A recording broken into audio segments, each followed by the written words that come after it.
அனைவருக்கும் வணக்கம். இன்றைக்கி எங்கள் வீட்டில் மத்தியானம் சாப்பாடு என்னென்னு பார்க்கலாம் வாங்க. சூடான சாதம், இன்றைக்கி மீன் குழம்பு. 45 நாளுக்கு தடைகாலம் முடிஞ்சு இன்றைக்கி தான் போட்லாம் கடலுக்கு போயிட்டு வந்துச்சு. அதனால் இன்றைக்கி காலை மீன் குழம்பு,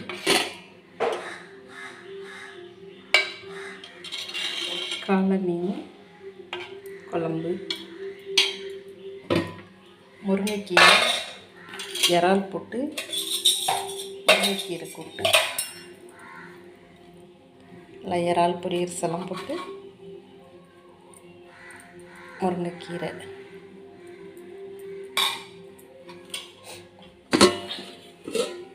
ரசம், காலை மீன் வறுவல். சாப்பிடையில் கட் பண்ணிக்கலாம். மாம்பழம். இதுதான் இன்றைக்கி எங்கள் வீட்டில் மத்தியானம் சாப்பாடு. அனைவரும் சாப்பிட்லாம் வாங்க.